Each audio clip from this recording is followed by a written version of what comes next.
দিনতকৈ যথেষ্ট কষ্টৰ মূৰত আমি কৰোণা টেষ্ট কৰিলোঁ আটাইকেইজনৰ নিগেটিভে আহিছে গতিকে আমাৰ যাত্ৰা আকৌ আৰম্ভ হ'ল আপুনি ৰাস্তাটো অকণমান চাওক আমাৰ হাইৱে শেষ হ'ল এতিয়া যথেষ্ট আমি এনেকুৱা ৰাস্তাতে গৈ থাকিব লাগিব এতিয়া ঘন জংঘল পাম কিছু সময়ৰ পাছত আমাৰ ভিডিঅ'গ্ৰাফী বন্ধ হৈ যাব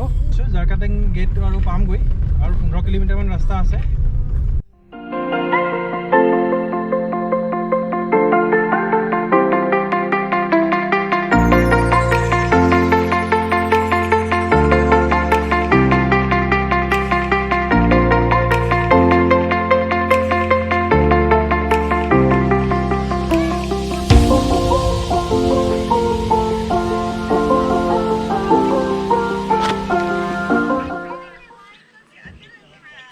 জাৰকাটাং গেট আহি পাইছোঁহি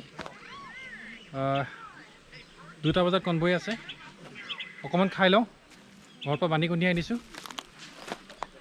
ইয়াতে লাঞ্চ ব্ৰেক 2 বজাত কনভয় ষ্টাৰ্ট হ'ব তাৰপৰা যাবলৈ ষ্টাৰ্ট কৰিম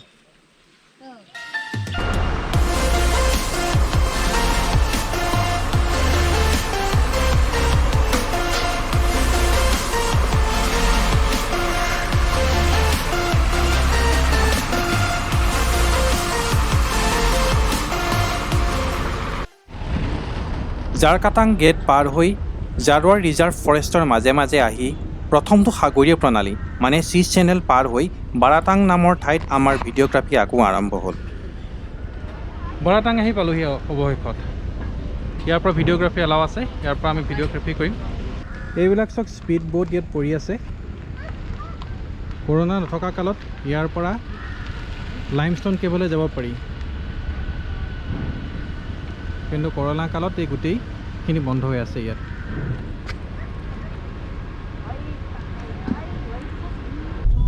খলাবমা ৰাস্তা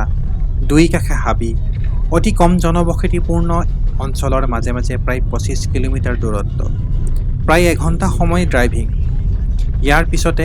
আৰু এটা সাগৰীয় প্ৰণালী পাৰ হ'ব লাগিব পাৰ হৈ কিছু দূৰ যোৱাৰ পাছত আমাৰ আজিৰ ষ্টপেজ কদমতলা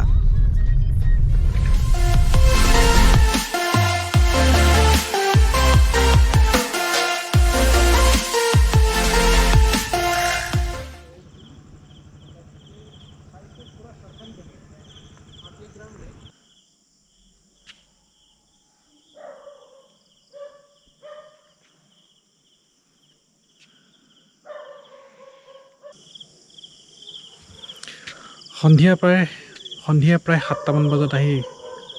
কদমতলা পালোহি এতিয়া কদমতলা গেষ্ট হাউচত আছোঁ বঢ়িয়া গেষ্ট হাউচ হয় ভাল গেষ্ট হাউচ হয় 1000 টকাত এটা ৰুম পাইছোঁ ভাল ৰুম হয়